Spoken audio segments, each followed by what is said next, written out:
BRS హయాంలో 10 ఏళ్లలో ఎప్పుడూ యూరియా కొరత రాలేదని కాంగ్రెస్ అధికారంలోకి వచ్చాక రైతులు యూరియా ఇక్కట్లు ఎదుర్కొంటున్నారన్నారు రాజంపేట పీఐసీఎస్ చైర్మన్ అశోక్. రాష్ట్ర ప్రభుత్వానికి వ్యవసాయ రంగంపై చిత్తశుద్ధి లేదని మండిపడ్డారు. ప్రాథమిక వ్యవసాయ సహకార సంఘాలను రద్దు చేసి నామినేటెడ్ పోస్టులు తీసుకువచ్చే ఆలోచన ఉపసంహరించుకోవాలన్నారు. యథావిధిగా ఎన్నికలు నిర్వహించి సహకార సంఘాలను పునరుద్ధరించాలన్నారు. పీఐసీసీ చైర్మన్ అశోక్తో మా ప్రతినిధి మహేష్ ఫేస్ టు ఫేస్. వ్యవసాయ సహకార పరపతి సంఘం ఈ మధ్యనే ఇటు పాలక వర్గాన్ని చైర్మన్లను రద్దు చేస్తూ ప్రభుత్వం నిర్ణయం తీసుకుంది. ఈ నిర్ణయాన్ని పీఎస్ఎస్ చైర్మన్లు పూర్తిగా వ్యతిరేకిస్తున్నారు. ఇదే విషయంపై మనతో మాట్లాడేందుకు అశోక్ ఉన్నారు. వారిని అడగదాం. చెప్పండి, ప్రధానంగా ఎందుకు రాష్ట్ర ప్రభుత్వం తీసుకున్న నిర్ణయాన్ని ఎందుకు వ్యతిరేకిస్తున్నారు, ఏం డిమాండ్ చేస్తున్నారు? రాష్ట్ర ప్రభుత్వము ఏదైతే తీసుకున్నదో సొసైటీలు రద్దు అనేటువంటి నిర్ణయము చాలా తప్పు. కోఆపరేటివ్ యాక్ట్ 1964 ప్రకారంగా దీనికి సంబంధిత సభ్యులే అలా పాలకవర్గ సభ్యులు ఉండాలి. అఫీషియల్ పిఎస్సి అనేది ఉండడానికి వీల్లేదు. అలా షేర్ హోల్డర్స్ మాత్రమే దీంట్లో సభ్యత్వం ఉన్నవాళ్ళు మాత్రమే దీంట్లో ఉండాలి కమిటీలో. ఈ అఫీషియల్ ఇన్ఛార్జెస్ అనే వాళ్ళు ఉండడానికి సహకార చట్టం ఒప్పుకోదు. గతంలో కూడా వీళ్ళు ఆగస్ట్ సెప్టెంబర్లో కూడా కొంతమందికి ఇన్ఛార్జ్ ఇచ్చి ఇంకొంతమందికి ఇన్ఛార్జ్ ఇవ్వక పర్సన్ ఇన్ఛార్జ్లను అఫీషియల్ని పెట్టడం జరిగింది. 386 జీవో ఇచ్చి వాళ్ళు ఇది చేస్తే దానికి ఏం చేసినామంటే మేమందరం కూడా హైకోర్టును ఆశ్రయించినాం. హైకోర్టును ఆశ్రయిస్తే హైకోర్టు ఏం చెప్పింది, 386 జీరో ప్రకారంగా కంటిన్యూషన్ ఉండాలని 6 months ఇచ్చారు కాబట్టి అందరూ కూడా 6 months కంటిన్యూషన్ అవుతారు అని చెప్పి గౌరవ హైకోర్టు ఇవ్వడం జరిగింది. అందుకు అనుగుణంగా మేమందరం కూడా ఆగస్ట్ సెప్టెంబర్ నుంచి కంటిన్యూషన్ అవుతుంటే ఈ 386 జీవోను సూపర్సీడ్ చేస్తూ 597 జీవోను ఇటీవల 19వ తారీఖు డిసెంబర్ రోజు ప్రభుత్వం ఇవ్వడం జరిగింది. ప్రభుత్వం ఇచ్చినప్పుడు మేము 22వ తారీఖు నాడు హైకోర్టు 23వ తేదీ నాడు ఈ 597 జీవో ఏదైతున్నదో అది తప్పది. ఆల్రెడీ హైకోర్టులో 386 జీవో కేసు నడుస్తుంది. ఒక జీవో కేసు నడిచినప్పుడు ఇంకొక జీవో ఎట్లా ఇస్తారని చెప్పి దానికి వీలు లేదు. ఆ 386 జీవో మీద ప్రభుత్వము స్టేటస్కో ఇవ్వడం జరిగింది. ప్రభుత్వానికి ఎన్నికలకు పోయే ఉద్దేశం ఉందా లేదా, ఏమంటారు అసలు? ప్రభుత్వానికి ఎన్నికలు పోయే ఉద్దేశం లేకుండా అది కుంటి సాగులు చూపిస్తూ ఈ విధంగా ప్రయత్నం చేస్తుంది. పర్సన్ ఇన్ఛార్జీలు పెట్టి దీంతో నడిపిద్దామని చెప్పి ఇంకొకటి ఇప్పుడు పర్సన్ ఇన్ఛార్జ్ పెట్టిర్రు. తర్వాత మళ్ళా వాళ్ళ పార్టీ కార్యకర్తలను కొంతమందిని నామినేట్ చేసి మార్కెట్ కమిటీలాగా నామినేట్ చేద్దామనే ఆలోచనతో వాళ్ళు ఉన్నారు. కానీ మీరు మార్కెట్ కమిటీలు చేసిర్రు, మిగతా కార్పొరేషన్లు చేసిర్రు, కానీ ఈ సహకార చట్టం అనేది అలాగుంటుంది. మీకు తెలియకుంటే మీరు తెలుసుకోండి. మీరు దీంట్లో నామినేట్ చేయడానికి వీలు లేదు. మీరు అంటున్నారు వేరే రాష్ట్రాలు చేసినాయి, వేరే రాష్ట్రాలు ఏం చేసినా కూడా వాళ్ళు కోర్టుకు పోలేదు, వాళ్ళు పట్టించుకోలేదు. ఇవాళ మేము ఉన్నాము, బాగా చెప్తా. మేము ఎన్నికలు పోయేంత వరకు మమ్మల్ని ప్రత్యక్షంగా ఉండాలి, మేమే ఉండాలి పదవులలో. ఎన్నికలకు పోండి, మీరు రేపే ఎన్నికలు పెట్టుకుని మేము దిగిపోతాం, మాకు అభ్యంతరం లేదు, పదవి కాంక్ష లేదు, పదవి లేదు.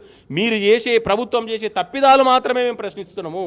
ప్రభుత్వం చేస్తున్న తప్పిదాలను మాత్రమే మేము ప్రజలకు వివరిస్తున్నాము తప్ప మాకు పదవి కాంక్ష లేదు, పదవిలో ఉండాలని కూడా ఆలోచన కూడా మాకు లేదు. మీరు చేస్తున్న ఇన్ని విధాలుగా తప్పులు మీరేం చేసిర్రు? ఫిబ్రవరిలో 6 నెలలు ఎక్స్టెన్షన్ ఇచ్చిర్రు, ఆగస్టులో 6 నెలలు ఎక్స్టెన్షన్ ఇచ్చి కొంతమందికి ఇచ్చిర్రు, కొంతమందికి ఇవ్వలేదు.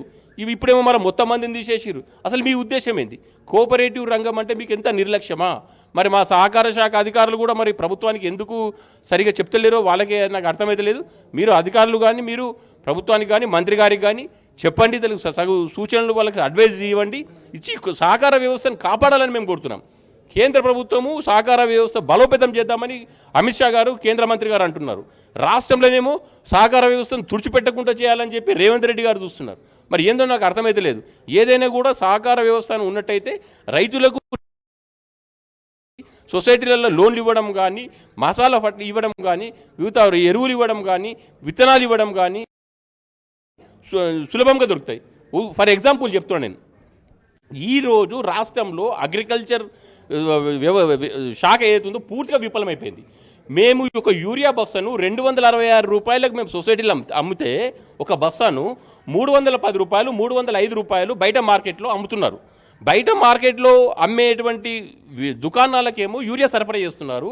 266 రూపాయలు అమ్మే మా సొసైటీలకేమో యూరియా సక్రమంగా రావడం లేదు.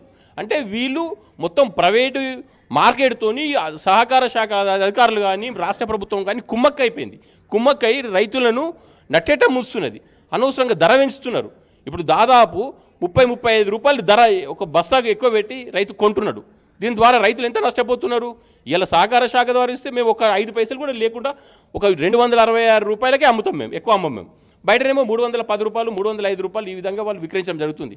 అంటే ప్రభుత్వానికి రైతుల పట్ల చిత్తశుద్ధి ఉన్నట్టయితే ఈ సొసైటీలు నిర్వహించండి, చక్కగా నడిపేయండి.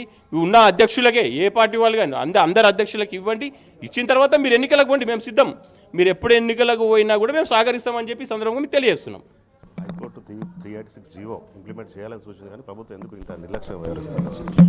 ఇప్పుడు 386 జీవోను ఇంప్లిమెంటేషన్ చేయాలని చెప్పి దాని మీద స్టేటస్ కో గౌరవ హైకోర్టు ఇవ్వడం జరిగింది.